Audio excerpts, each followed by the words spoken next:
Good afternoon everyone, this is Himanshi and I welcome you all on Careerwill app. Start करेंगे आज का session. Hopefully आप मुझे देख पा रहे होंगे और मैं आपको बिल्कुल देख पा रही हूँ। कई लोग ऐसे नोटबुक लेकर के बैठे हुए हैं कि हम बनाएंगे नोट्स साथ के साथ। कई लोग ऐसे एकदम आराम से बैठे हुए हैं कि हमें तो नोट्स मिलेंगे तो तब बनेंगे हैं।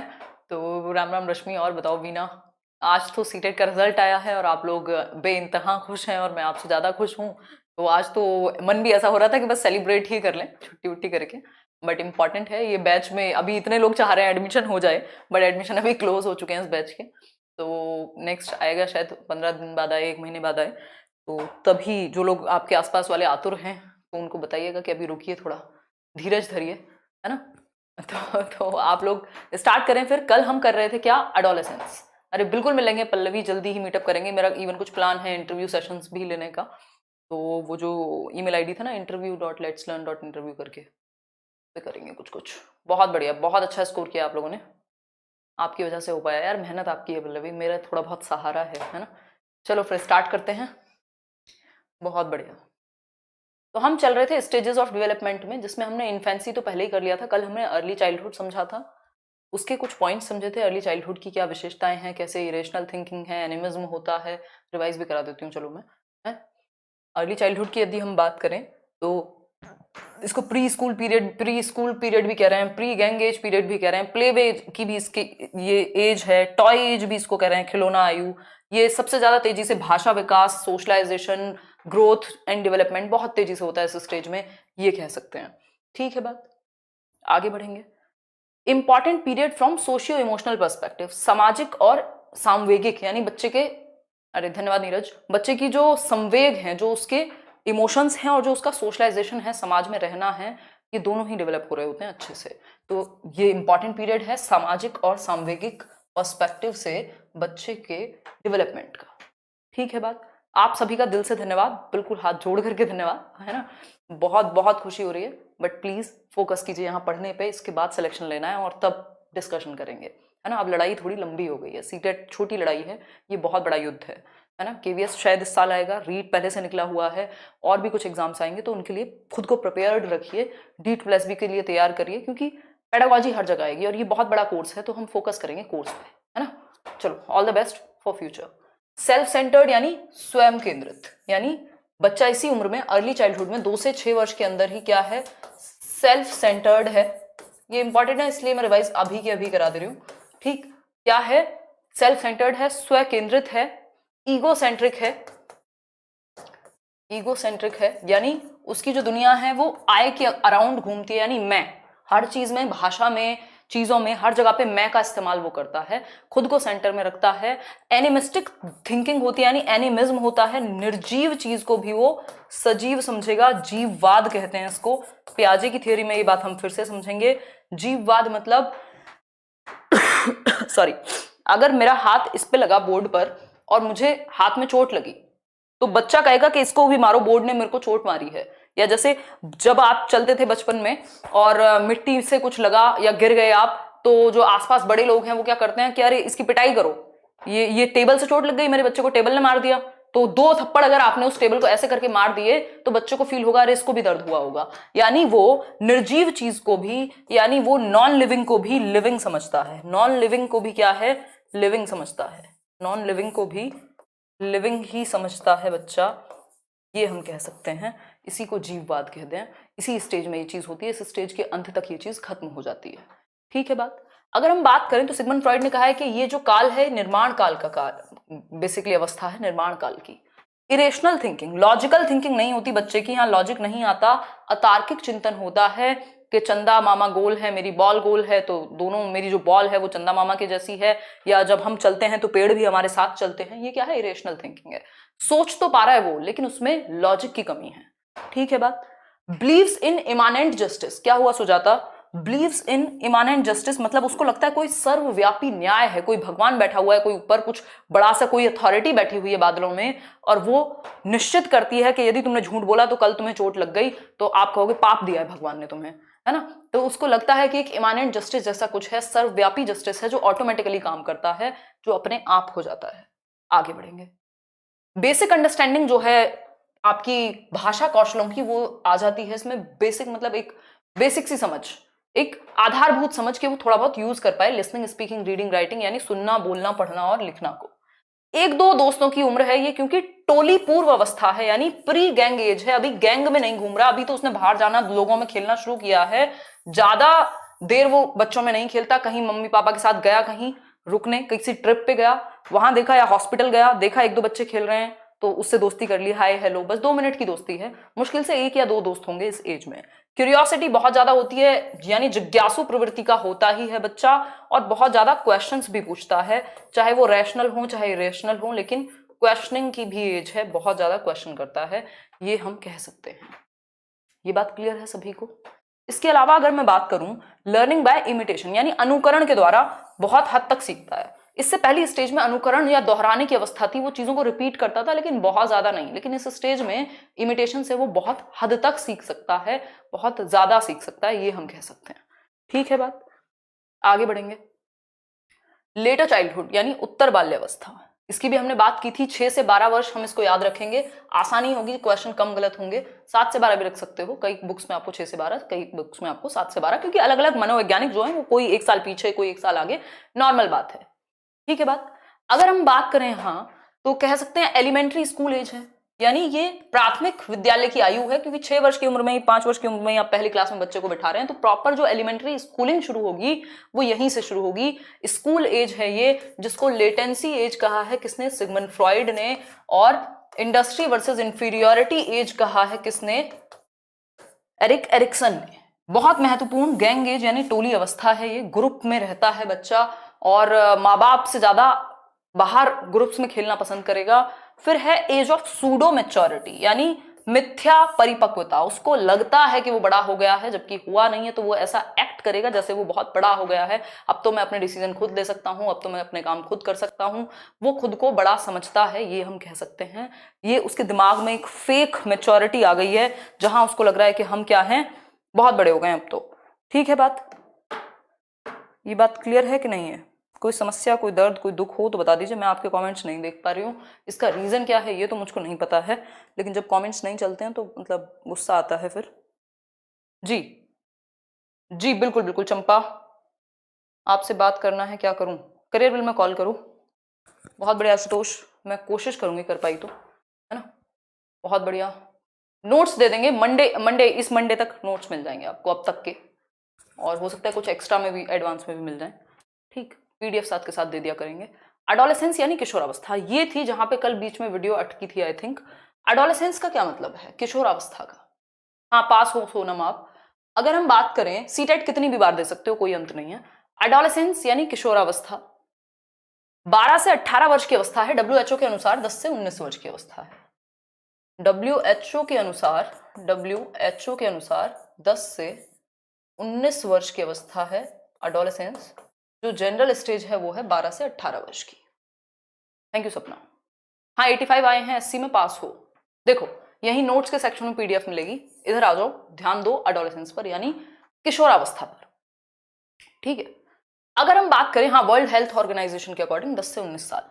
एडोलेसेंस वर्ड कहां से आया? ये जो किशोरावस्था वर्ड है यानी एडोलेसेंस, वो आया कहां से? तो ये एक लैटिन शब्द से आया, और वो लैटिन शब्द कौन सा है? एडोलेसियर। वर्ड क्या है? एडोलेसियर। एडोलेसियर से निकला है ये शब्द, जो कि एक अपने आप में लैटिन भाषा का शब्द है, और एडोलेसियर का मतलब होता है टू ग्रो टू मैच्योरिटी, यानी मतलब क्या हुआ? टू ग्रो टू मैच्योरिटी का परिपक्वता की तरफ बढ़ना। मैच्योर हुआ नहीं है प्रॉपर तरीके से, लेकिन मैच्योरिटी की तरफ बढ़ रहा है।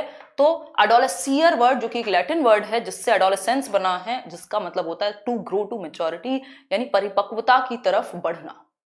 ठीक है Nidhi, adolescence is the period of stress and storm. जो एडोलेसेंस है, किशोरावस्था है, वो किसका पीरियड है? स्ट्रेस एंड स्टॉर्म का पीरियड है, तनाव एवं तूफान का पीरियड है।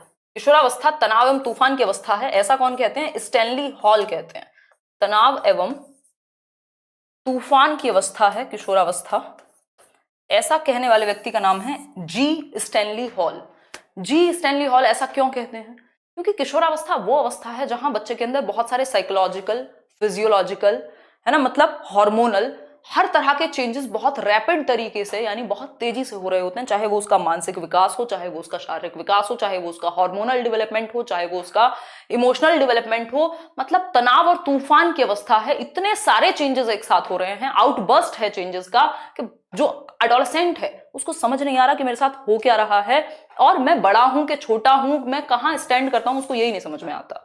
कई बार उसको लोग कहते हैं अरे तुम तो छोटे हो, कोई कहेगा तुम मत बोलो बीच में, अभी तुम बच्चे हो, कोई कहेगा बड़े हो गए अपनी जिम्मेदारियां समझो। मतलब ये जो सारी चीजें हैं, आइडेंटिटी क्राइसिस का काल इसीलिए एरिक एरिक्सन ने इसको कहा है कि ये क्या है, व्यक्तित्व संकट का काल है, आइडेंटिटी क्राइसिस का पीरियड है, आइडेंटिटी क्राइसिस का काल है। ठीक है बात, क्या है आइडेंटिटी क्राइसिस, ये बात क्लियर है सभी को? कोई दिक्कत परेशानी यहां तक हो हामिदा तो बताओ, इतनी बात समझने में किसी को कोई प्रॉब्लम हुई हो तो बताओ। ऐसा कोई पेपर नहीं है जहां स्टेजेस से क्वेश्चन ना आता हो, इसलिए मैं इन पे इतना जोर दे रही हूँ, नहीं तो हम आगे बढ़ चुके होते। शांतुन कमेंट शो हो रहा है, बताइए क्या कह रहे हो? हाँ, सीटेट लाइफ टाइम वैलिड के लिए अभी कोई न्यूज नहीं है, उसके लिए वेट करना पड़ेगा। बहुत बढ़िया निधि। अरे विजय, मैंने 6 7 8 बार तो क्लियर कर ही लिया है सीटेट, और कम से कम भी उसमें से 3 4 बार तो 30 out of 30 ही आए हैं, जो सब्जेक्ट में आपके साथ डील कर रही हूँ उसमें। चलिए, बहुत बढ़िया, क्लियर है सब अच्छे से। अभी लाइफ टाइम का कुछ नहीं है, अभी जब तक लाइफ टाइम फाइनल नहीं हो जाता तब तक आप ये नहीं कह सकते कि लाइफ टाइम वैलिड है, लेकिन 7 साल बहुत होते हैं, 7 साल बहुत होते हैं, तो 7 साल के समय में तो नौकरी ले ही लोगे, क्या करोगे पूरी जिंदगी का? बताओ एक बार। यहां तक की बात सभी को क्लियर है? सभी के कमेंट शो हो रहे हैं सुषमा, सभी के कमेंट शो हो रहे हैं। चलिए,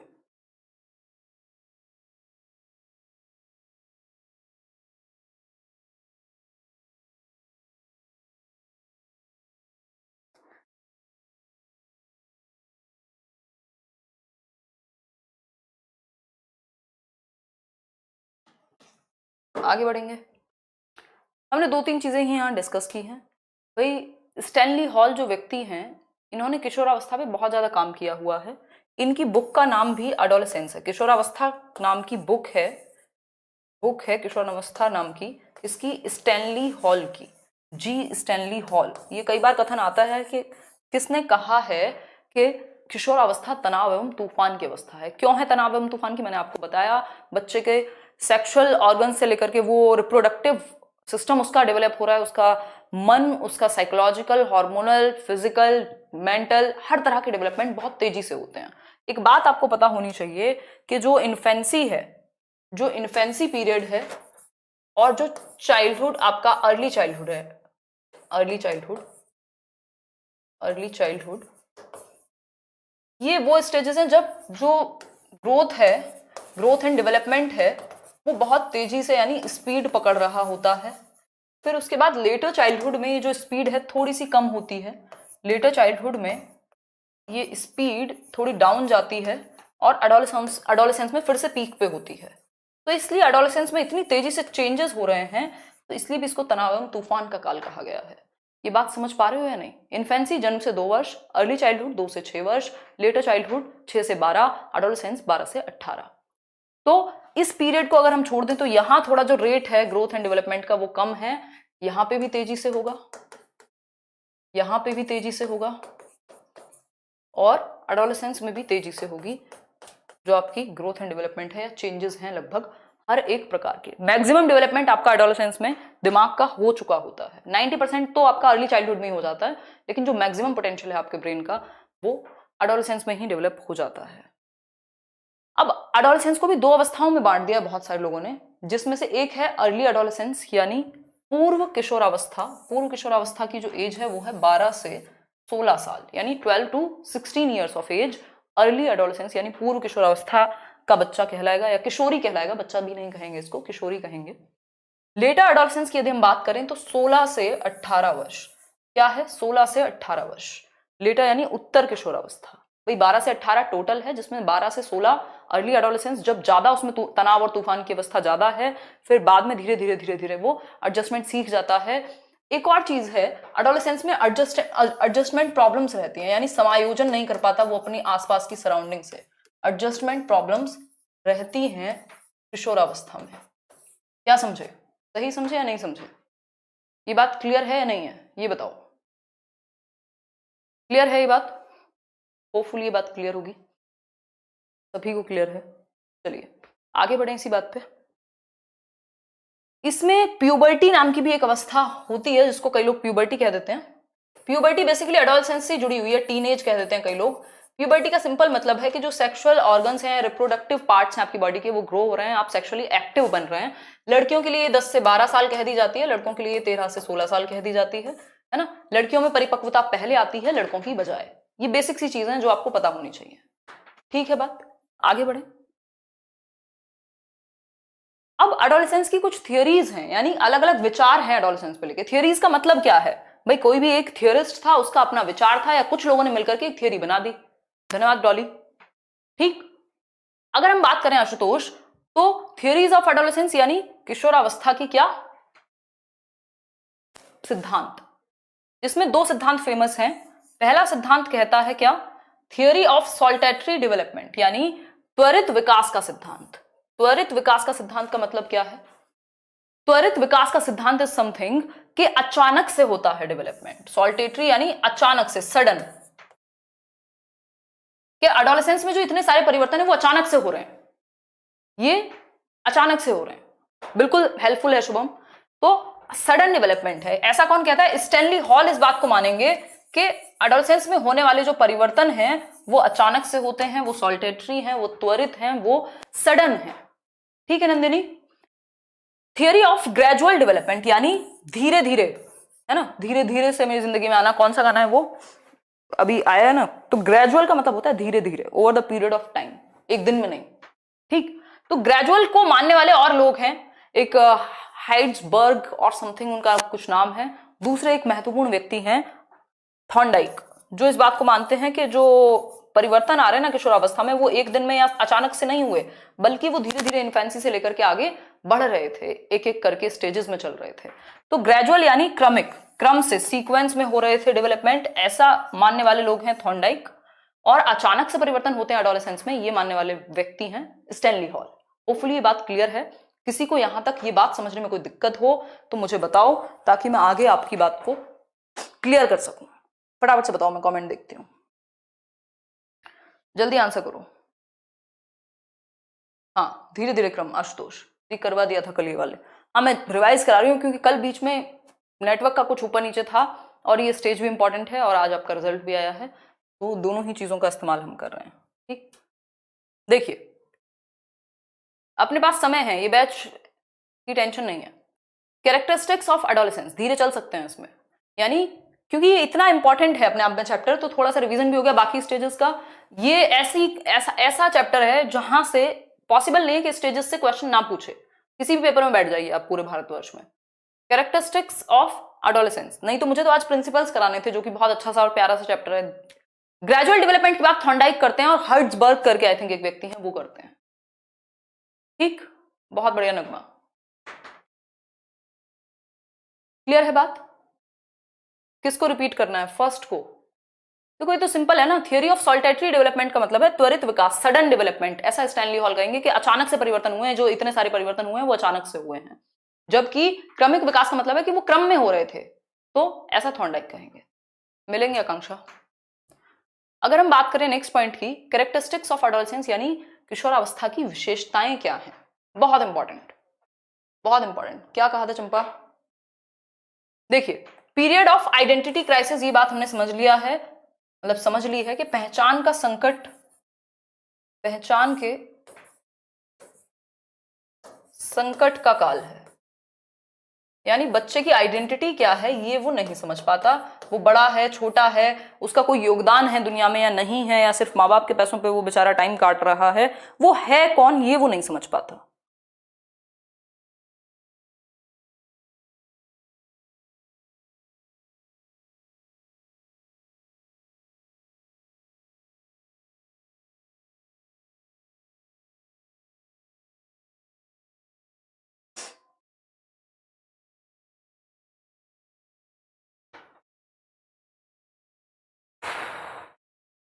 इतने मेल आ रहे हैं कि मैं दुखी हो चुकी हूँ आज पढ़ पढ़ के। वैसे दुखी क्या, खुशी की बात है ये तो। बहुत बढ़िया ज्योति, मिलेंगे मीटअप में मिलेंगे। Period of identity crisis, adolescence is the threshold of adulthood. Adolescence क्या है, किशोरावस्था क्या है, दहलीज है, थ्रेशोल्ड है किसका, अडल्टहुड का, यानी वयस्कावस्था का। जो एडोलेसेंस है, जो किशोरावस्था है, जो ये 12 से 18 वर्ष का टाइम पीरियड है, किशोरावस्था है, इज दी थ्रेशोल्ड यानी दहलीज है। ये बात शायद मैंने कल आपको समझाई थी। दहलीज है या मैं कहूं चौखट है, दरवाजा है किसका, वयस्कता का, जब आप मैच्योर हो चुके होंगे, है ना। ये क्या है, मान लीजिए ये एक गेट है और यहाँ पे है एक एडोलेसेंस खड़ा हुआ, इसके उस तरफ अगर वो निकलेगा तो अडल्ट बन के निकलेगा, क्योंकि अभी बीच में है, वो इस दरवाजे पे खड़ा है कि वो वयस्क बने, एडोलेसेंस के दरवाजे पे, और एडोलेसेंस से बेसिकली वो कहाँ जाएगा, अडल्टहुड में। तो ये थ्रेशोल्ड है, ये दहलीज है, ये गेट है। एडोलेसेंस क्या है, गेट है मैच्योरिटी की तरफ जाने का या अडल्टहुड की तरफ जाने का, ठीक। इसको कई लोग ब्रिज भी कहते हैं। ब्रिज किसके बीच का, पुल किसके बीच का है, ये चाइल्डहुड और अडल्टहुड के, यानी बाल्यावस्था और वयस्कावस्था के, क्योंकि एडोलेसेंस से पहले की स्टेज क्या है, बाल्यावस्था यानी चाइल्डहुड, उसके जस्ट बाद वाली कौन सी है, अडल्टहुड। तो बीच में जो ब्रिज का काम कर रहा है वो है आपका एडोलेसेंस। इसको ट्रांजिशनल पीरियड भी कहते हैं, एडोलेसेंस को ट्रांजिशनल पीरियड भी कहते हैं। ट्रांजिशनल मतलब परिवर्तन का काल, ट्रांजिशनल पीरियड, ट्रांजिशनल पीरियड,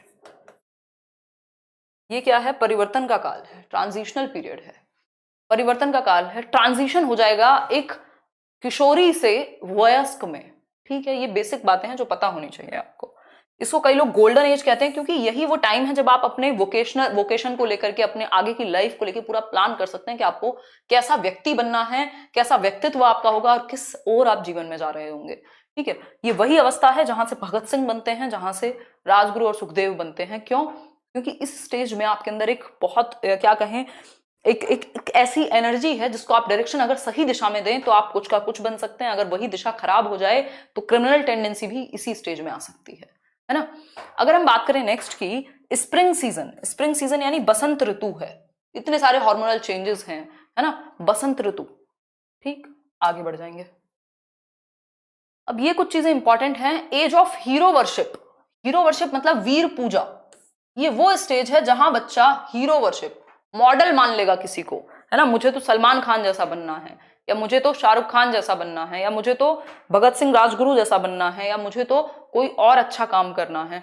मतलब हीरो वर्शिप, किसी को भी एक हीरो मान करके उसकी पूजा करना, उसके सारे एस्पेक्ट भूल जाना और किसी एक एस्पेक्ट को ही क्या करना, बिल्कुल उसी को पूजना कि नहीं सब कुछ सही है। जैसे कई लोग तेरे नाम मूवी देख करके सबने बीच की मांग रखना शुरू कर दिया, दैट मीन्स हीरो वर्शिप, किसी को एकदम सही अंधभक्त बन जाना एक तरीके से, है ना, अंधभक्त बन जाना। इसको पॉलिटिकल ना लें बिल्कुल भी, ये एक बेसिक बात है कि आप आंख बंद करके ब्लाइंड फैन बन रहे हैं किसी के। तभी मैं बहुत बार कहती हूँ कि फैन मत बनिए, है ना, फैन मत बनिए, क्योंकि फैन में क्या है, आपको कमियां नजर नहीं आती सामने वाले की, ठीक। या फिर ऐसे फैन बनिए कि जहां आपको फर्क ही ना पड़े। तो हीरो वर्शिप यानी वीर पूजा का, इसको इस एज में एक एडोलेसेंट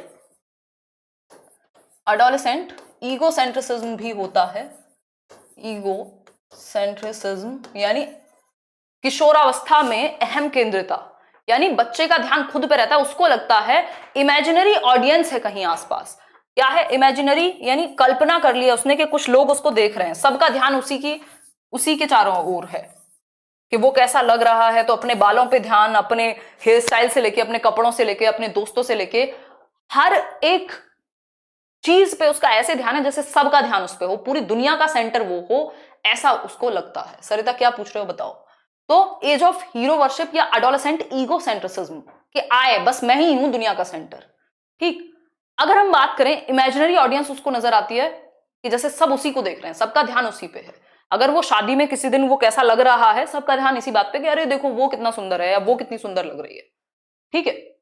अभी भी होता है कई लोगों का, हाँ वो तो ऑब्वियसली है, पर्सनल फेबल, बिल्कुल अपनी ही दुनिया में रहता है, वो अपनी कथाओं में रहता है, अपनी ही उसने एक रियलिटी बना ली है जिसको डे ड्रीमिंग कहते हैं। डे ड्रीमिंग क्या है, करना कुछ नहीं, सोच लेना मैं तो ये बनूंगा, अरे मैं तो फरारी में चढ़ूंगा, मैं तो फलाना करूंगा, मैं तो ढिकाना करूंगा। मतलब उसको लगता है मैं नॉर्मल इंसान थोड़ी हूं, मैं तो एक सेलिब्रिटी हूं, या मैं तो ये हूं, उसके दिमाग में एक अलग ही दुनिया चल रही है, रियलिटी से बिल्कुल अलग। एक्शन में कुछ नहीं है, एक्शन में सीटेट पास नहीं हो रहा और दिमाग में सोच के बैठे हैं कि मैं तो शिक्षा मंत्री बनूंगा या बनूंगी। तो ये डे ड्रीमिंग है। अगर एक्शन नहीं है तो ये फिर डे ड्रीमिंग है, दिवा स्वप्न है, इमेजिनरी दुनिया में बहुत ज्यादा रहता है बच्चा, इमेजिनरी वर्ल्ड में। डे ड्रीमिंग इमेजिनरी वर्ल्ड में। दिवा स्वप्न एक बुक भी है वैसे, गीजूभाई बडेका की,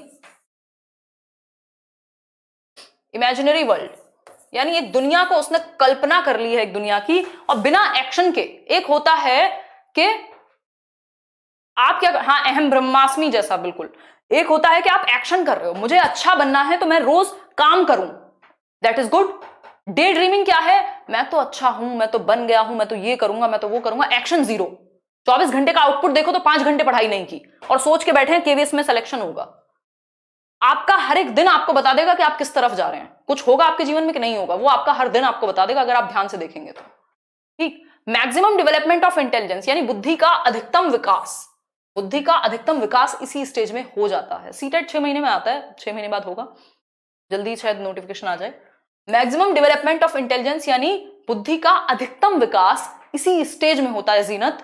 ठीक, मतलब बहुत तेजी से विकास हो रहा होता है अर्ली चाइल्डहुड, यानी 5 वर्ष तक 90% मस्तिष्क का विकास हो जाता है। ऐसा कौन कहता है, बॉर्नविटा कहता है, बिल्कुल ठीक बात है।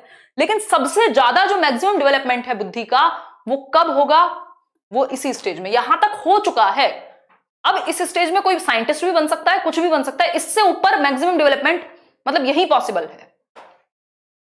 एकदम बुद्धि का अधिकतम विकास इसी स्टेज में होता है, सबसे ज्यादा जो विकसित होगी बुद्धि वो इसी स्टेज में होगी। इसके बाद होगी लेकिन बहुत ज्यादा नहीं हो पाएगी, ये हम कहेंगे।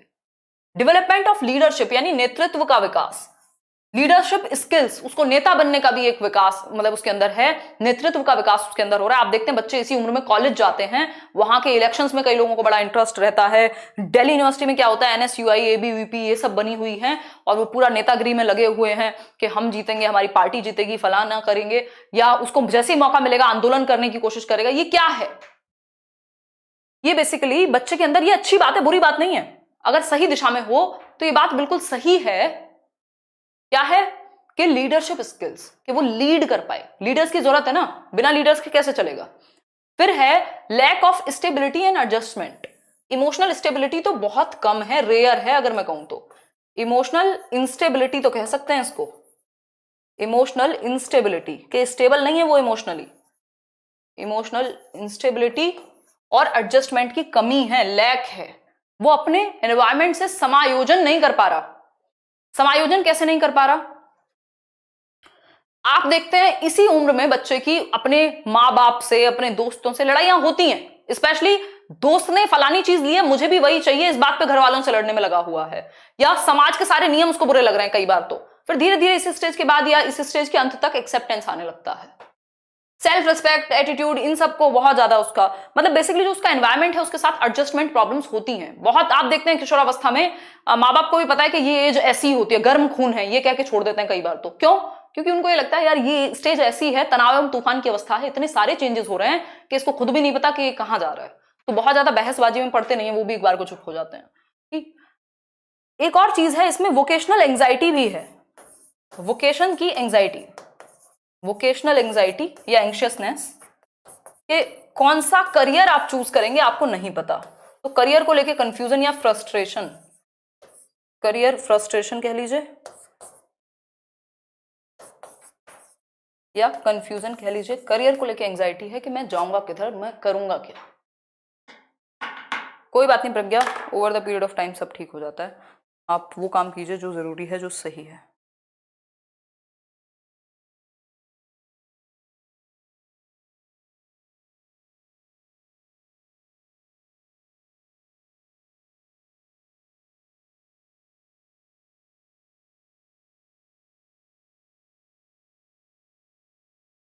मेरा भाई मजाक कर रहा है, कह रहा है आप पास हो गई, क्योंकि मम्मी के फोन पे कुछ जो उनके साथ टीचर्स हैं उनके बच्चे पढ़ते हैं तो उनका सीटेट वीटेट क्लियर हुआ होगा, तो वो आ रहा है।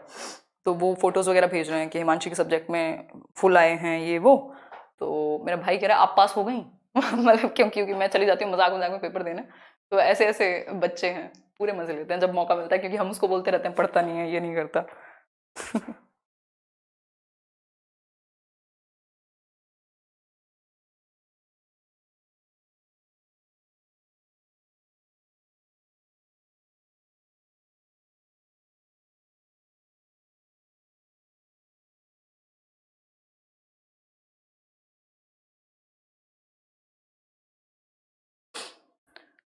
खैर, यहां तक की बात क्लियर हुई या नहीं?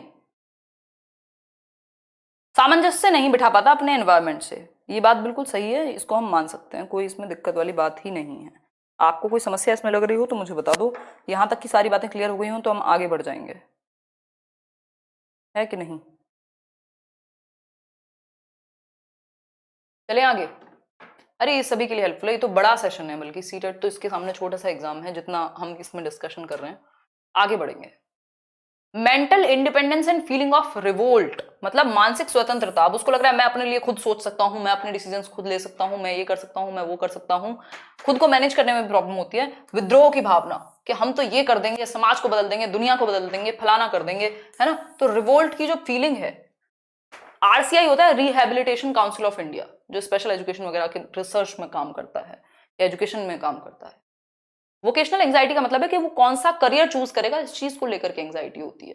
ठीक, अगर हम बात करें, बहुत बढ़िया Shruti, mental independence and feeling of revolt यानी मानसिक स्वतंत्रता तथा विद्रोह की भावना, वो खत्म हो गया, डॉली अभी उसको छोड़ दिया है, आई वोंट कंटिन्यू देयर। देखो, mental independence and feeling of revolt यानी, वेरी गुड पूजा, मतलब विद्रोह की भावना उसके अंदर जागृत होती है। डेवलपमेंट ऑफ क्रिमिनल टेंडेंसी, अगर सही दिशा ना मिले, if there is lack of good guidance या फिर प्रॉपर गाइडेंस, तो यही वो स्टेज है जहां गलत आदतों में पड़ सकता है बच्चा, चाहे वो स्मोकिंग हो, चाहे वो चोरी हो, मतलब इस तरीके की क्रिमिनल टेंडेंसीज भी। इवन आप कई बार सुनते हैं कि किसी टीचर को, और कुछ साल पहले केस आया था एक दिल्ली में, कि किसी टीचर की डेथ कर दी, मतलब सॉरी डेथ नहीं, मर्डर कर दिया किसी बच्चे ने। मतलब ये वो स्टेज है कि इतने ज्यादा इमोशनल आउटबर्स्ट हैं कि जो लोग संभाल नहीं पाते खुद को, वो क्या है, क्रिमिनल टेंडेंसी में भी जा सकते हैं। तो ये बहुत ही सेंसिटिव पीरियड है, इसमें बेसिकली आपको बच्चे का दोस्त बनना जरूरी है, उसको समझना जरूरी है कि वो आपसे बातें शेयर करे। बट घरों में क्या है, इतने सारे टैबूज हैं हमारी इंडियन सोसाइटी में कि आप बात करके देखो बॉयफ्रेंड के बारे में या गर्लफ्रेंड के बारे में बात करके देखो, कोई समस्या आपके साथ हो जाए तो आप घर वालों को नहीं बताओगे, आप बताओगे अपने उन दोस्तों को जो पहले से ही मूर्ख हैं, आपकी उम्र के हैं। तो वो स्पेस माँ बाप दे ही नहीं पाते। तो यहां जरूरी ये है कि हम स्पेस भी दे पाए और एक फ्रेंडशिप जैसा एक डिस्कशन बच्चे के साथ जितना हो सके लॉजिकल डिस्कशन उसके साथ हो, उसको मित्र बनाने की अवस्था है ना, वो आपसे डिस्कशन कर सके। चाहे काउंसलिंग की बहुत जरूरत है इस स्टेज में, आप करियर काउंसलिंग वगैरह भी देते हैं, चाहे वो उसके टीचर्स हो, चाहे वो काउंसलर्स हो, चाहे वो उसके पेरेंट्स हो, बेसिकली उसका भला चाहने वाले लोग जो हैं खुशबू, वो उससे डिस्कशन कर पाए, उसको एक फ्रेंडशिप का रिलेशन बना पाए। कोई बात नहीं खुशबू, अगली बार के लिए तैयारी कीजिए। नहीं प्रियंका, जस्ट स्ट्रैप चेंज किया है। फ्रेंडली होना बहुत जरूरी है यहाँ, थोड़ा सा एक कदम आगे बढ़ाने की जरूरत है पुरानी जनरेशन को भी, और नई को एक कदम पीछे आने की जरूरत है, तब जाकर के सामंजस्य यानी एडजस्टमेंट बन पाएगा। आगे बढ़ते हैं। इस स्टेज में 2-3 ईटिंग डिसऑर्डर्स हैं जो देखे जाते हैं और कई एग्जाम्स में पूछे भी जाते हैं। कोई बात नहीं प्रियंका, 6 महीने में फिर होगा, मीटअप का मैं बताऊंगी जैसे ही। Eating disorders related to adolescence यानी किशोरावस्था से संबंधित क्या है, खाने के विकार हैं, भोजन के विकार हैं। पहला है एनोरेक्सिया नर्वोसा। एनोरेक्सिया नर्वोसा क्या है बताइए प्रशांत? एनोरेक्सिया नर्वोसा है कि स्पेशली लड़कियों में ये देखा जाता है कि उनको लगता है कि मैं मोटी हो रही हूं, उनको अपने आकार में बड़ा अजीब सा फील हो रहा है, तो वो खाना छोड़ देती हैं। मैं तो बिल्कुल फुल ऑन डाइट खाना ही छोड़ दिया क्योंकि मोटी हो रही हूं, जबकि ऐसा है नहीं रियलिटी में, बट उनको फील हो रहा है कि मेरा तो फिगर खराब हो रहा है जी, तो क्या हुआ, खाना छोड़ दिया। तो यहां पे क्या है, वो डेप्राइव्ड रखते हैं खुद को, डेप्राइव्ड रखते हैं बच्चे एडोलसेंट किशोरावस्था में, डेप्राइव्ड ऑफ फूड, मतलब खाएंगे नहीं, और इस वजह से क्या होगा, बहुत ज्यादा दुबले पतले हो सकते हैं, ठीक से विकास ना हो, अस्थियां पतली हो जाएं, बॉडी स्ट्रक्चर अजीब सा हो जाए, ये भी पॉसिबल है। ठीक है, तो डाइट डीएलएड वाली डाइट नहीं, चलो ये बात चली रही है, तो दिल्ली में या ज्यादातर देश में जो डीएलएड होती है, जिसको जेबीटी कहते थे, यूपी में बीटीसी कहते हैं, तो दिल्ली में ज्यादातर उसको डाइट कहा जाता है। वैसे उसका मतलब डाइट का होता है district institute of educational training. तो डाइट जो है, तो जब हमने एडमिशन लिया था तो मेरी एक फ्रेंड है, तो उसने बहुत टाइम तक स्टेटस लगा के रखा कि मैं अपनी डाइट पे ध्यान दूं या डाइट पे ध्यान दूं। मतलब इतना बुरा पीजे था वो, जीवन का सबसे भद्दा पीजे कहेंगे उसको, कि डाइट पे ध्यान दूं, यानी खाने वाली डाइट पे ध्यान दूं, या फिर पढ़ाई वाली डाइट पे ध्यान दूं। तो खैर ये क्या हुआ एक बार बताओ, ये होमोनिम कहलाएगा। क्या कहलाएगा? अंग्रेजी की पेडागोजी याद होगी कई लोगों को, ये होमोनिम कहलाएगा। डाइट खाने वाली भी हो सकती है, डाइट वो वाली भी हो सकती है। हाँ कर सकते हो डिलीट अगर किसी और से नहीं पढ़ रहे हो तो। ठीक, चलिए आगे बढ़ते हैं। दूसरा एक डिसऑर्डर है एनोरेक्सिया नर्वोसा में क्या है, बच्चा खाना छोड़ देता है, स्पेशली गर्ल्स के साथ ये दिक्कत है। उनको लगता है कि वो मोटी हो रही हैं तो वो अपने बॉडी की चिंता के कारण खाना छोड़ देती हैं या बहुत ज्यादा डाउटिंग करते हैं। ठीक, बिल्कुल। नेक्स्ट है बुलीमिया नर्वोसा। बुलीमिया नर्वोसा क्या है? बुलीमिया नर्वोसा इज समथिंग जहां पे इसका जस्ट उल्टा है कि वो खाता है बहुत, यानी जो किशोरा अवस्था का बच्चा है या किशोरी है, एडोलेसेंट है, वो खूब खाता है और फिर उसको क्या कहेंगे, वॉमिट कर देता है। तो ये क्या है? बुलीमिया नर्वोसा है। खाता बहुत ज्यादा है बट वॉमिट कर देता है कि कहीं मैं मोटा ना हो जाऊं या पता नहीं अजीब सा एक फील करके। तो ये है बुलीमिया नर्वोसा के, वो क्या करेगा, खाएगा बहुत ज्यादा और फिर वॉमिट कर देगा उसी को, है ना। तो ये है बुलीमिया नर्वोसा, इसमें कम खाता है, इसमें ज्यादा खाता है। एक होता है binge eating disorder. Binge eating disorder, binge eating का मतलब है लगातार खाते जाना, जरूरत से ज्यादा खाना, जितनी भूख है उससे भी ज्यादा खाना, है ना। बिंज ईटिंग, लगातार खाए जा रहे हो खाए जा रहे हो खाए जा रहे हो। महजुबीन अब वहां नहीं होगी वही क्लास, ठीक है। ये बात आपको क्लियर हुई हो तो बता दीजिए, नहीं क्लियर हुई हो तो बता दीजिए। क्या कहते हो, क्लियर है?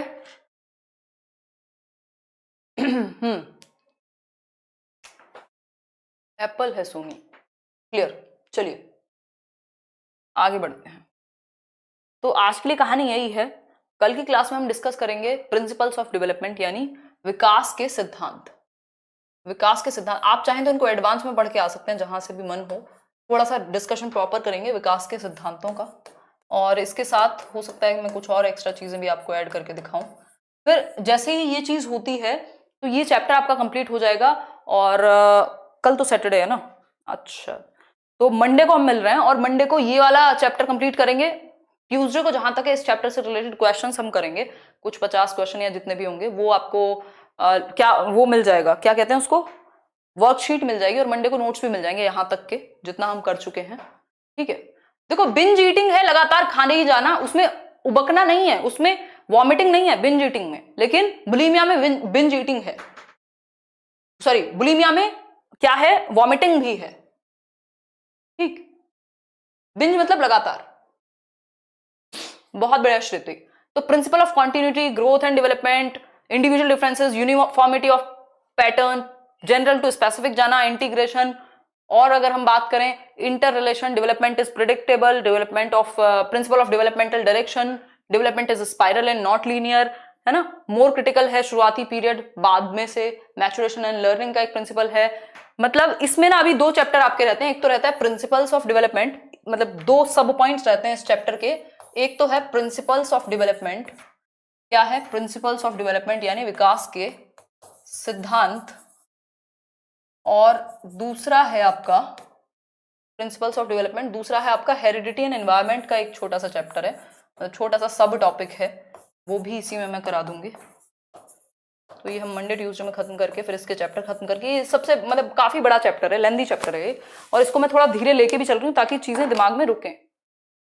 क्योंकि अगर हम तेज चलेंगे, ऐसा तो है नहीं कि एक महीने बाद ये कोई सब्सक्रिप्शन खत्म होने वाला है, ये तो चलेगा बैच और कोई दिक्कत आपको है नहीं। तो नहीं, पोल नहीं रहता यहाँ पर, पोल नहीं रहता। तो हम डिस्कस करेंगे ये मंडे को, कोई दिक्कत नहीं है, समय है, अपने तरीके से चला जाएगा, ठीक। नोट्स आ जाएंगे मंडे को, आपको नोट सेक्शन में कुछ नोट्स होंगे, कुछ पीडीएफ होंगी जो पीपीटी वाली हैं, ठीक। बाकी आप खुद से नोट्स बनाएंगे तो ज्यादा बेनिफिट मिलेगा। कोई कह रहा है बुलीमिया और एनोरेक्सिया को, यहां तक का किसी को डाउट हो तो बता दो एक बार।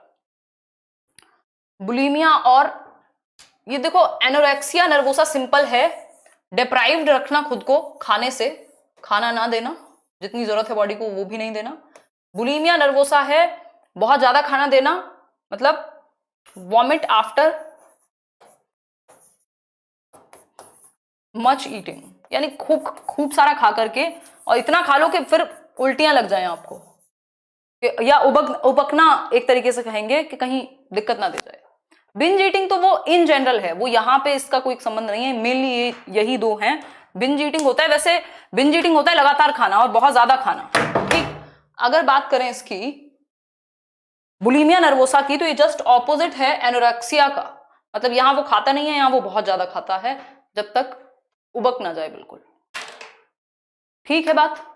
वो शीट मैं आपको एक दिन पहले दे दूंगी क्वेश्चंस की, और अगले दिन हम क्वेश्चंस डिस्कस करेंगे। फिर अभी हमारे 2 चैप्टर, इसमें 2 सब टॉपिक रहते हैं, एक प्रिंसिपल्स ऑफ डेवलपमेंट जो हम मंडे खत्म कर लेंगे बड़ी सी क्लास लेके, क्योंकि पूरा टॉपिक एक ही दिन में खत्म होगा बोला, तो इसको अलग से क्या ही कराएं। और दूसरा आपका हेरिडिटी एंड एनवायरनमेंट ट्यूसडे को, फिर हम वेडनेसडे क्वेश्चंस डिस्कस कर रहे होंगे। बाकी आज आपका रिजल्ट आया है, आज के दिन को सेलिब्रेट कीजिए, जिनका पॉजिटिव रिजल्ट है, जिनका नहीं है वो आगे की डबल तैयारी कीजिए। और अगर हम बात करें इमोशनल ईटिंग, इसी में आएगा बुलिमिया में। और आज थोड़ा बहुत अपने आप को ब्रेक देके पढ़ाई कीजिए, मंडे को पीडीएफ मिल जाएगा पक्का। चलिए बाय बाय, टेक केयर, ध्यान रखो अपना। आज थोड़ा छुट्टी करते हैं।